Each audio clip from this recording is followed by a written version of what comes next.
Hello, listeners, and welcome to today's edition of the Peggy Smedley Show. As always, I'm your host, Peggy Smedley. Today, we're looking at what your sleep is really telling you about your long-term health. New research shows that nighttime breathing patterns and continuous sleep trends can reveal how your blood vessels are aging. Insights you've never seen from a single night of data. We're going to explore when sleep data becomes actionable, how it changes when combined with daytime biometrics, and why connected ecosystems, not standalone devices, are driving the next wave of clinically meaningful insights. We're also going to look ahead at how continuous monitoring is shifting us from tracking to prediction and prevention, and what conditions we may soon detect earlier simply by understanding how we sleep. Joining me today is Senior Medical Advisor at Withings and cardiologist, Dr. Pierre Escourrou. Doctor, welcome to the show. Hello, Peggy. It's nice to talk to you. Very nice to have you. Thank you for joining me today. And you're in one of my favorite places in France, so I'm excited that you're here. I know that the weather's a little warm where you are right now, so I appreciate you spending some time with us. It's more than warm. It's very hot. It's very hot. Yes, I hear that. So let's talk a little bit about sleep. I think it's really interesting because I understand you recently did a study that uncovered a link between how we breathe at night and how fast your blood vessels or our blood vessels are aging. Let's talk about this research. I find this very intriguing. Yeah, Peggy, we must start with really a new revolution in medical field, which is the use of Internet of Things, IoT, and connected objects. They are opening really a new field in the medical field. And now we are able to monitor the patient or the subject every night during all their life, which was not possible before, as we had only contact with the patient only once a year or twice a year and for a short visit. And now we have data flowing through these devices all day long or all night long, which is quite a change. Because now we're able really to make measurements not on single snapshot, but we are making measurements on a long run. We have a movie of the life of the subject. And that's very challenging because, of course, you have to work on a lot of data, but then you can make many inferences from this data. And that's what happened in this study, which has been recently published together with an Australian team, the Australian team for the Flinders Institute, which is in Adelaide, in Australia, who have been working with us on this lot of data coming from a device which is called the sleep analyzer. And this sleep analyzer is a device which you set under the mattress and which records sleep and breathing during sleep during all night, every night without any contact with the subject. And that's the beauty of it, that it's non-intrusive and you get data without knowing it. And these data are sent to your application and sent to the Withings servers. And with this data, we've been able to show that there is a relationship between the number of apneas, like around 1 billion people in the world are suffering from sleep apnea. And these people have cardiovascular consequences from their sleep apnea. And so far, it was not really known what consequences this apnea had on the arteries. And this study is the first to show that the apneas are linked to an increased stiffness of the arterial wall. And the stiffness of the arterial wall, that means that your arteries are not as elastic as they should be, especially when you are young, and allowing the blood to flow quietly in your body. And the stiffening is the cause for high blood pressure.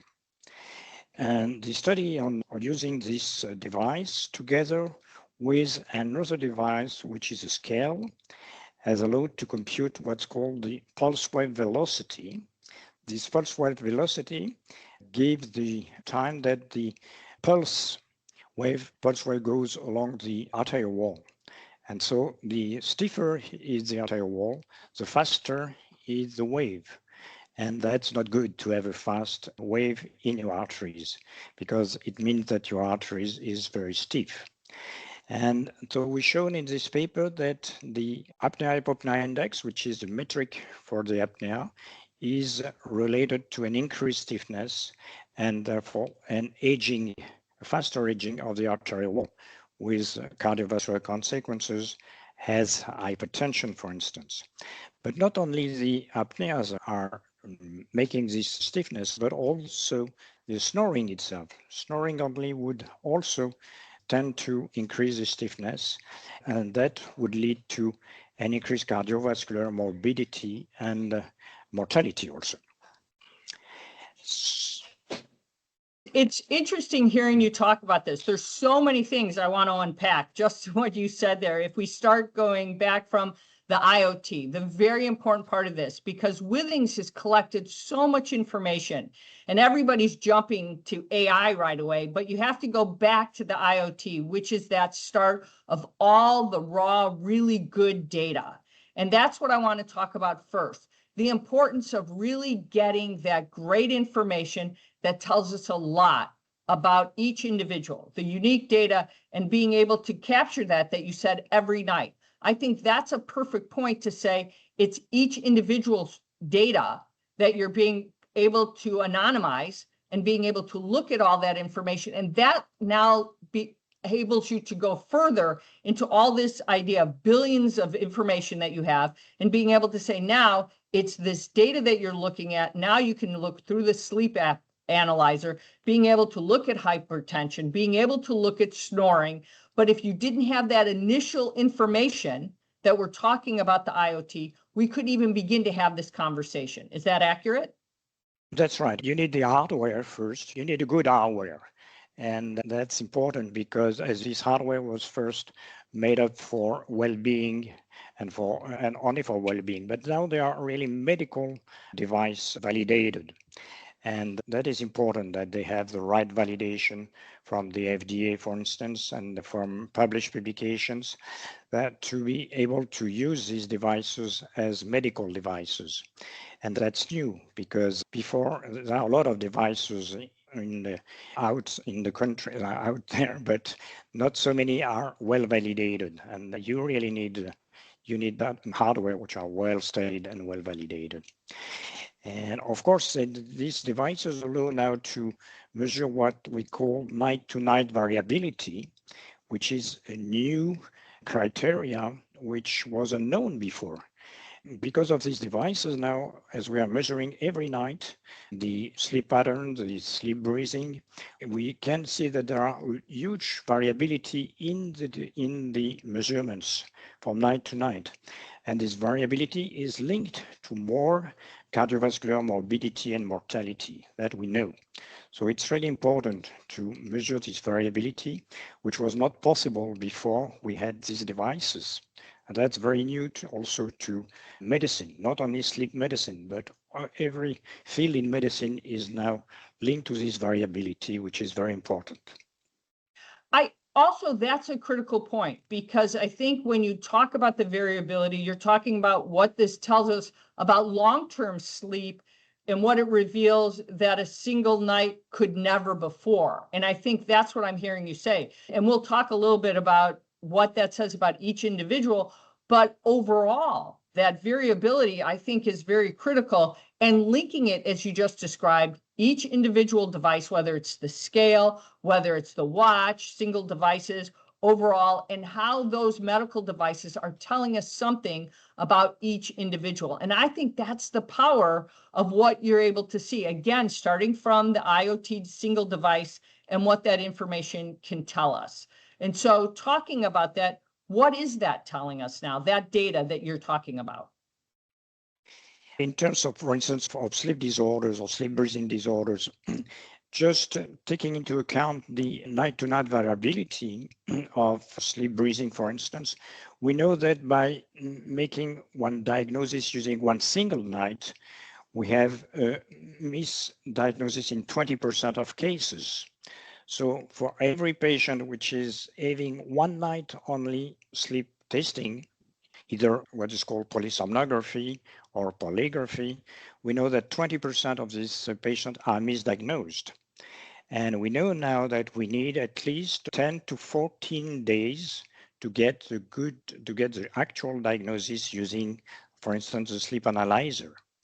So there is a shift to one single night medicine to several nights medicine using non-intrusive devices like the sleep analyzer or other devices which are on the market and which are also validated.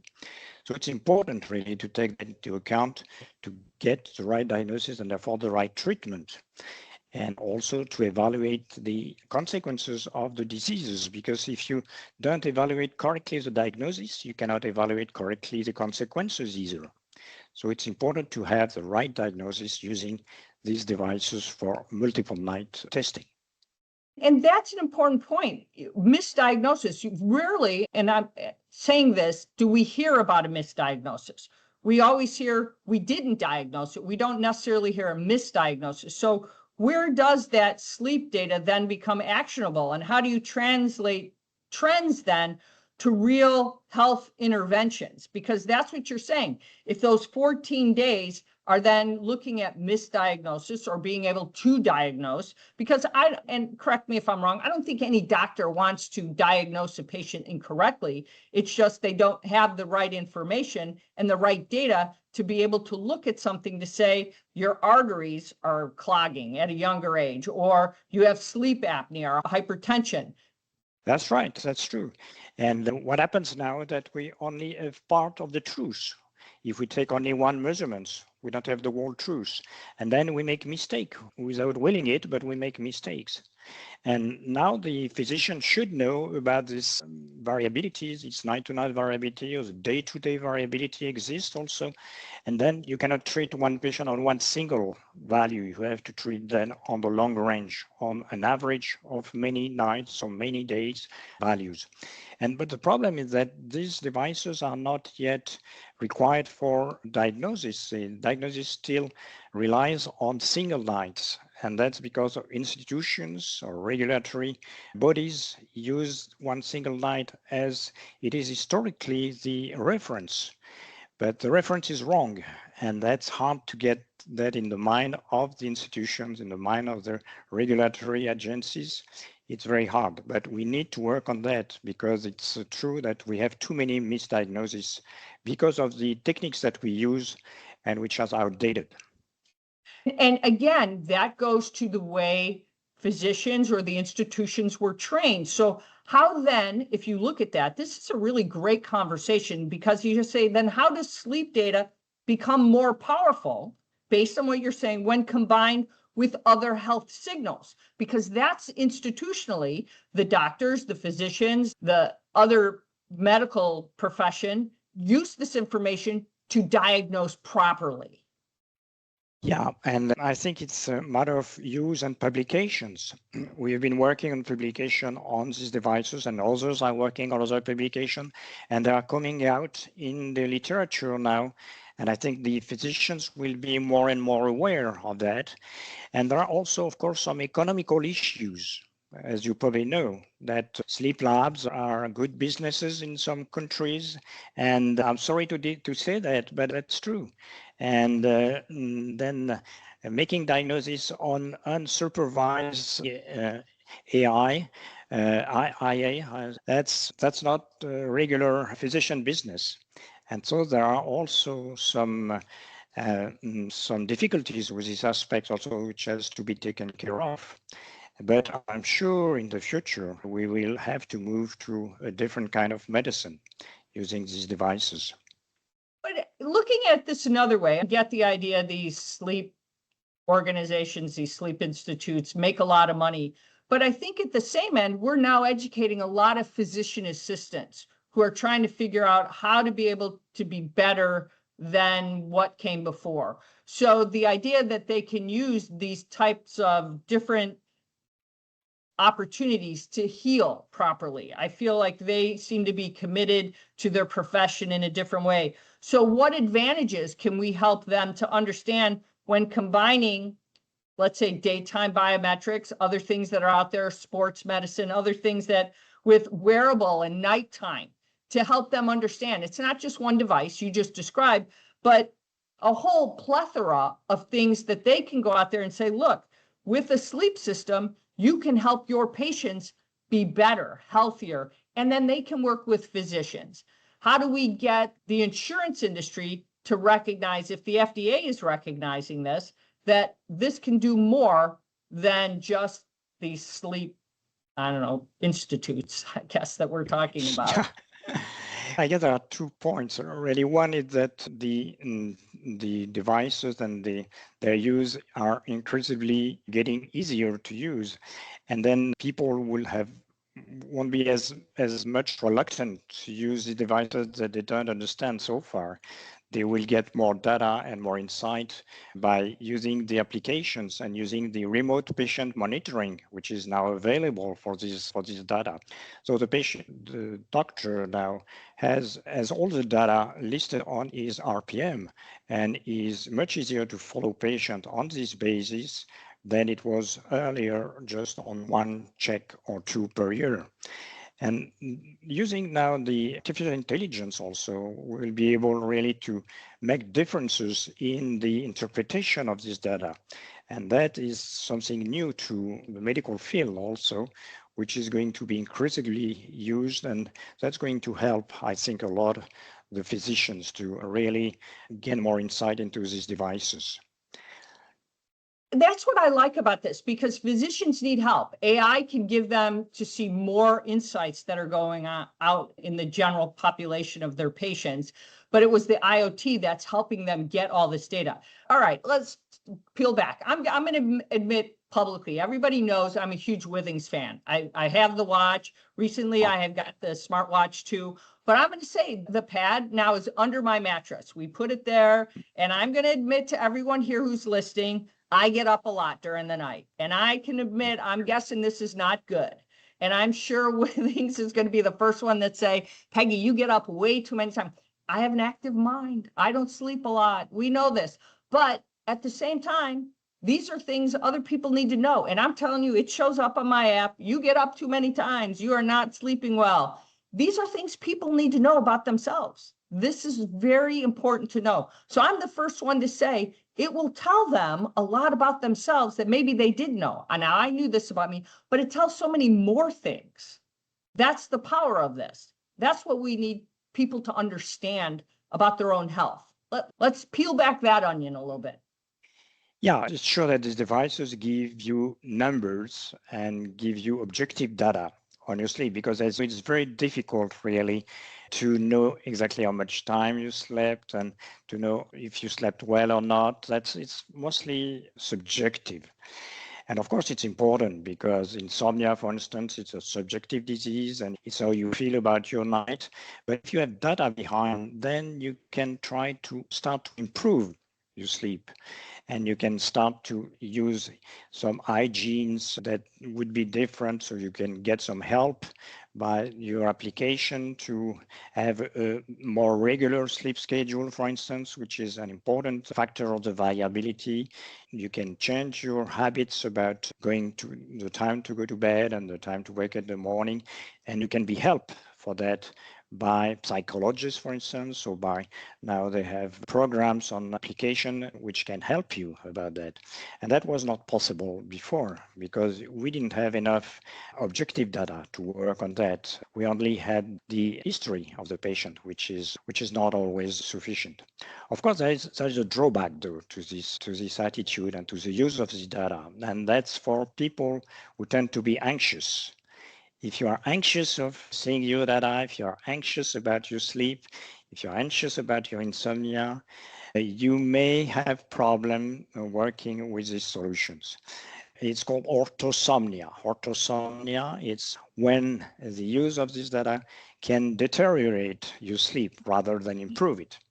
So you don't have to be too anxious, and you have to be guided for that through an application of your physician or as your nurse to be able really to use this data correctly and not to get anxious about your sleep. Especially when you look at some data coming from this application, which are the sleep stages. Sleep stages are not very well measured by this application. And so I have some patients coming to me to the clinic and telling, oh, my applications say I have no deep sleep at all. How can I live with no deep sleep? How can that be? I'm very sick. And that's only because the application is not able really to measure correctly the deep sleep. So you have really to take that as a global message, but not into details. And that we have to teach them to the patient how to use these devices. So far, they are not precise enough to get a full picture of the sleep. You get better. What is best determined is wake versus sleep, but not the actual sleep stages yet. It's going to come in the future, but so far we are still at the beginning of some of this analysis, and that's too early to use. I think that the scores that you get, the quality of your sleep, the depth of your sleep, the things, the duration are really very informative. I think unless somebody is anxious about it, I found it very helpful for me to be able to tell me, and I know my dog's waking me up, wants to go out. I know what's waking me up and things like that. But I think it really tells you, did you leave the TV on? Did the TV keep you up? The light, the ambient light, all those different things.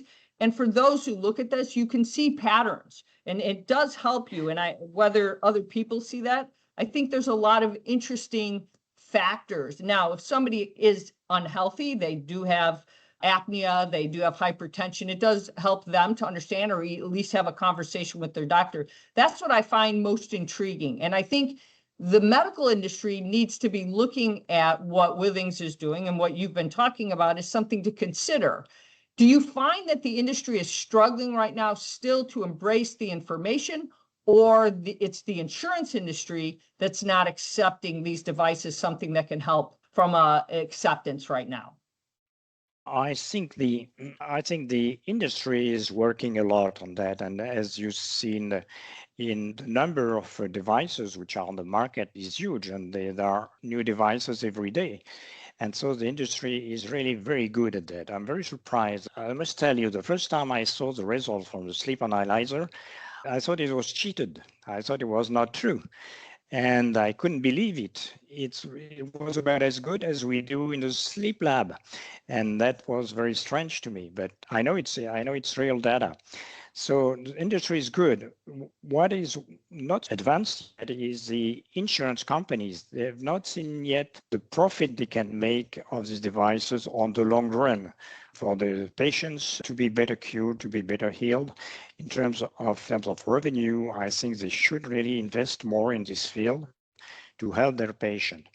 And I don't see the indirect cost of any disease, and particularly sleep diseases, in terms of accidents, for instance, in some cardiovascular disease, is huge, and that could be really helped by this kind of device on the long run.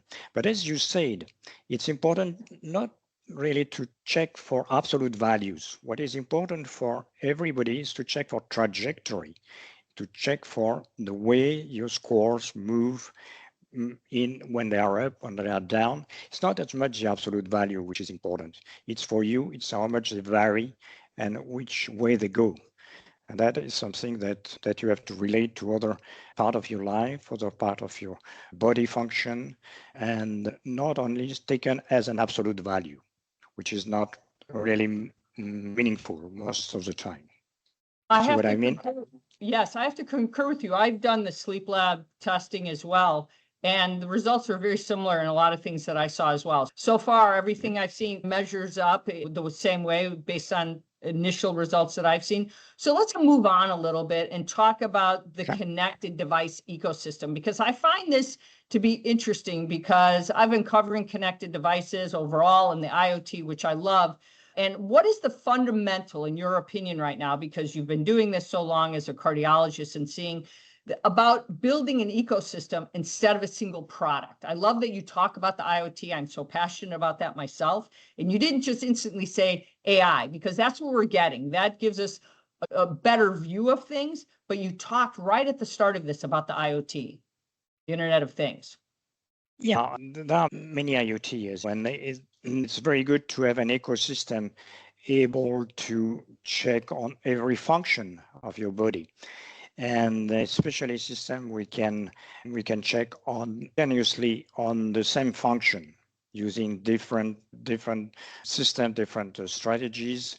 And what is important in terms of overall health is really to check all the cardiovascular and the cardiometabolic data, which, as you know, are responsible for the death, principal death rate in the world. So being able to check on weight, being able to check on fat mass, being able to check on blood pressure, on heart rate, and especially at night, because heart rate and the sleep is a very good window for really checking your body, because you are at rest, you're not stressed by anything as you are in the day. So your body is in the basic condition, is basal. And you see what I mean? You're in a basic state, and then you can really check your health without interference from the outside, from other stresses. And putting together all the data coming from the scale, coming from the blood pressure monitor, coming from the smartwatch, data coming from the analyzer, that gives you a full picture of your body.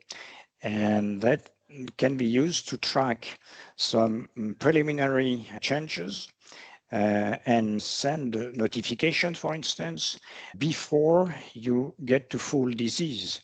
I think these tools will be very useful in prevention, which is not very well developed yet in our societies.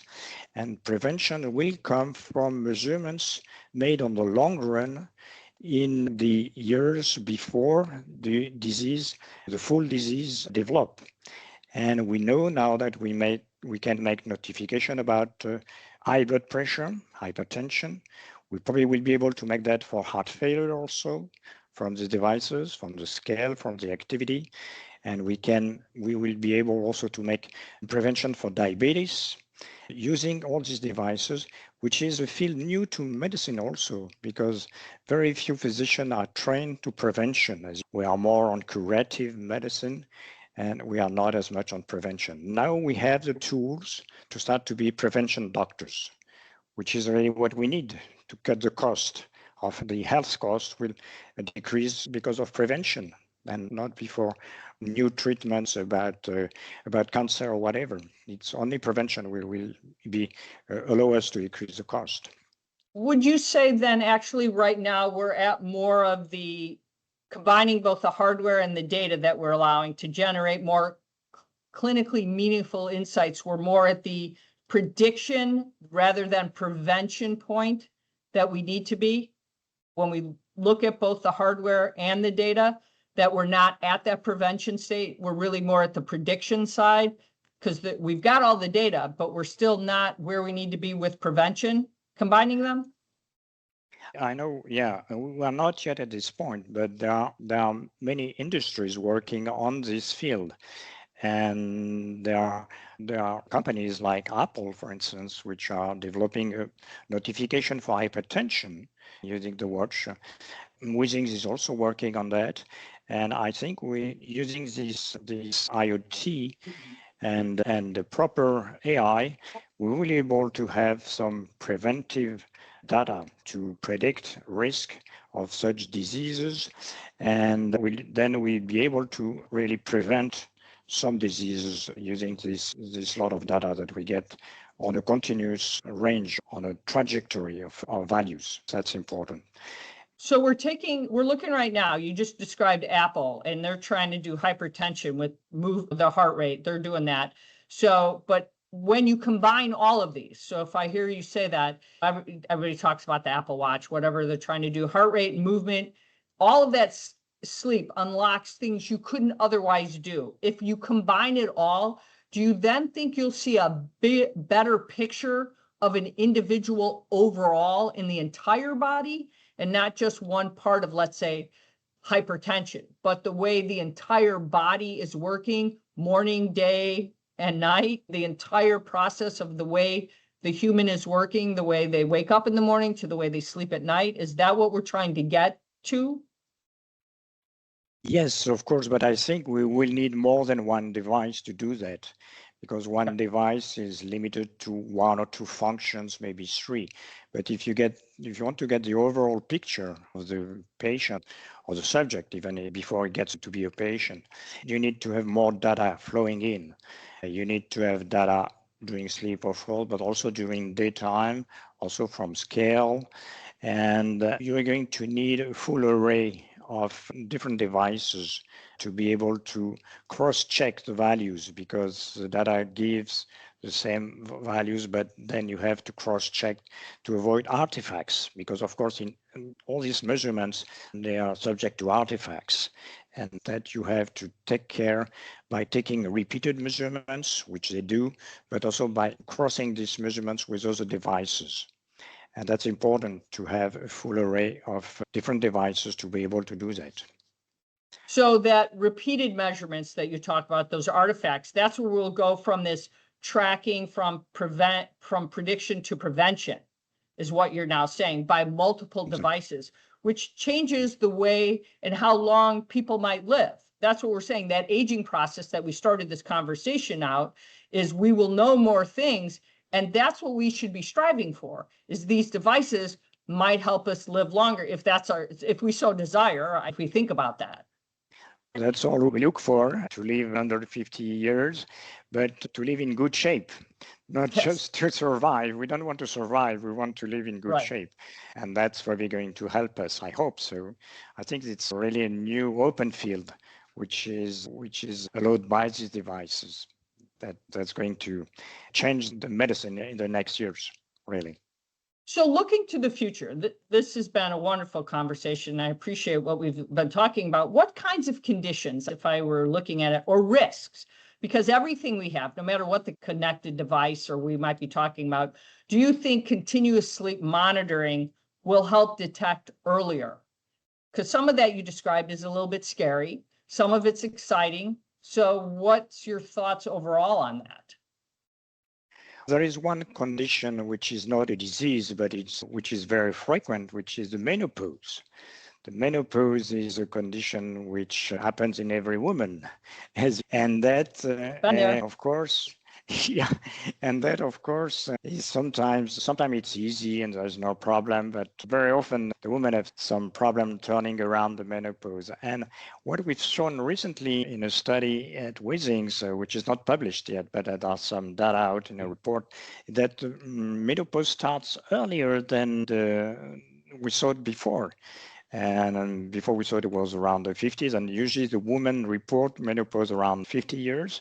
But already at the 40s, there are some changes in the data that we can monitor using the devices, which show that there is a change in fat mass, for instance. There is a change in visceral fat, which is the women are gaining. There is a change in blood pressure, which is increasing. There is a change in arterial rigidity. And these changes can be modified by proper adjustment of hygiene or exercise. We could really advise the woman to have a different hygiene, different exercise pattern since the 40s, for instance, to help ease this process, because getting visceral fat, we know that it's not good. It links to metabolic diseases, it links to cardiovascular morbidity, and that can be changed by the way you eat, the way you train. And these are data which are going to be out and which I'm sure are going to help manage the problem of the woman around the menopause. That's very important. But there are also diseases, as I said, like hypertension, for instance, where you can notify a risk for hypertension years before hypertension appears, really. Years before, you can measure it using a blood pressure monitor, for instance. Same thing for heart failure. Heart failure also has some signs that can be detected on these devices years before heart failure appears completely in a full picture. Same thing, for instance, for COPD. You know that COPD disease is also a disease which is extending in terms of epidemiology. And there are now ways to really determine if an exacerbation, for instance, is going to appear in the next few days and avoid hospitalization for that by acting early on this sign of exacerbation. So there is a full array of diseases which are going to be checked by these devices, and that we are going to be able to act upon, as they are often modifiable problems. And that's it, I hope at least, that we get to there.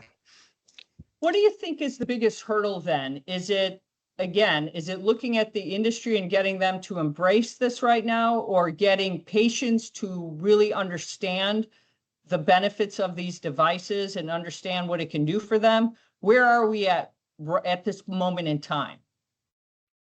I think the industry has understood the problem very well. And I think the industry is working fast, is working well. They are very good engineers. They really grasp all the medical side very well. I think the patient has to be educated, of course, because these devices are new and they don't really make the difference between well-being and medical device. But I think the most important side is the regulations.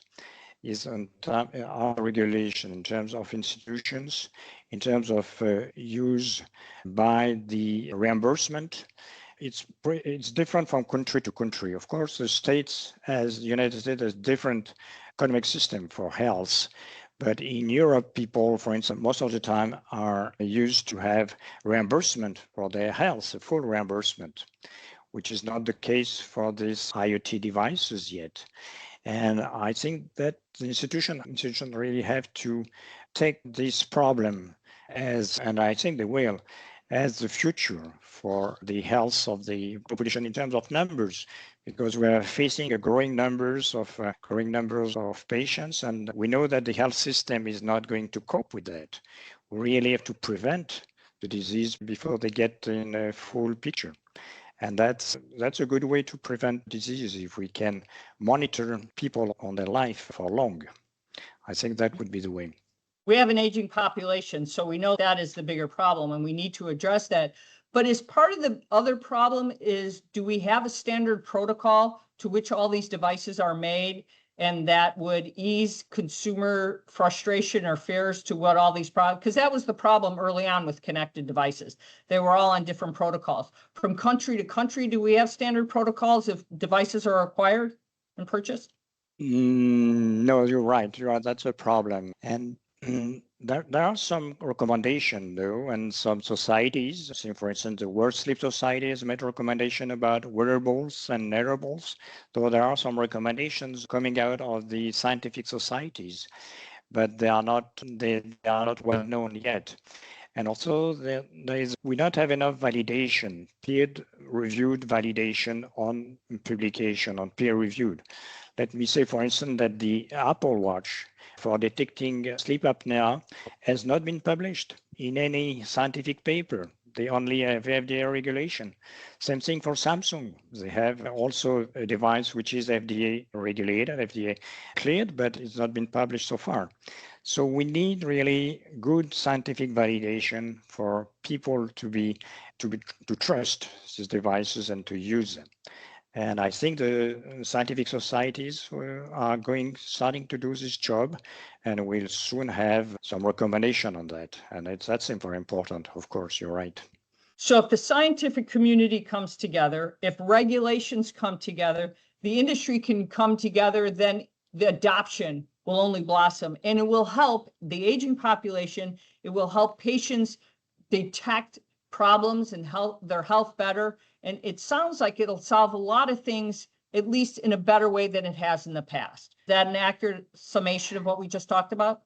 I think you're right. That's true for the aging population, but I think we should act before aging. When aging is there, it's probably sometimes too late. You can help, but we have to work on younger people and to help to educate them for a better hygiene, for more activity, for different nutrition, and really that's important to start from very young. But of course, aging population would probably use that too. So you make a really great point, because the younger population right now is very concerned about their health, their food, their hygiene. So this is the perfect time to raise awareness that these kind of connected devices, connected ecosystem is perfect for them to pay attention to, because this might give them the longevity that they're trying to do, because they're looking at healthier foods. Those are the things that this is now also to let them know what's happening going into their body to ensure that they have a longer lifespan. Well, hopefully, I hope you're right, and it makes sense what you said, but it has to be demonstrated. I must say that it is not yet scientifically demonstrated, but I think it should be in the future. And I have great hope in this field, but of course, everything has to be validated and demonstrated, as you said. So the more folks volunteer, the more folks do this, the more it gets validated. Is that accurate? The more data you collect, the more validation you're able to acquire. Of course, yeah, it's a matter of numbers, and the more data you have, the best answer you get. It's really what has shown this device that with millions of users, you really get answers that you couldn't get before because you had a few thousand patients. And that's going to change the whole picture, because now we have data on so many subjects, so many patients, that we can statistically get answers that we couldn't get before. And that's a great thing about these connected objects, that we have so much data. Now we're talking about the IoT, these connected objects, going from this idea of prediction to prevention is what you just described. That's right. That's right. I think as well as a doctor, I know that I can help the patients, but I would better help before they get disease. And I think prevention is the way to go for the future of medicine. Dr. Pierre Escourrou, Senior Medical Advisor at Withings, thank you so much for all your time today. Where can our listeners go to get more information on these products and the ecosystem that we talked about? In general terms, I think about the products, you can probably reach the Withings, let's say, what do you call that? The Withings store, the Withings information that you would have. Scientific societies also are starting to give, the American Heart Association, for instance, the World Sleep Society also are giving messages, but more directed to physicians than to subjects or patients. But it's probably worse. And I think some new recommendations are going to follow in the next years about the use of this subject in the general population. And people should stay aware of this, of the news coming in public for the next years. Thank you so much for all your time today. I really appreciate it. Thank you, Peggy. And bye-bye then. Okay, listeners, that's all the time we have for the show today. Make sure to share and subscribe to our episodes each week. Share your thoughts with me on X at Connected World, or follow me on LinkedIn or YouTube and continue the conversation there. Please check out our website at connectedworld.com, or our show website at thepeggysmedleyshow.com. Remember, we broadcast live every Tuesday at 12 p.m. Central, and you can check out our podcast every Thursday and our YouTube. This is the Peggy Smedley Show, your voice for our connected world. And remember, with great technology comes great responsibility.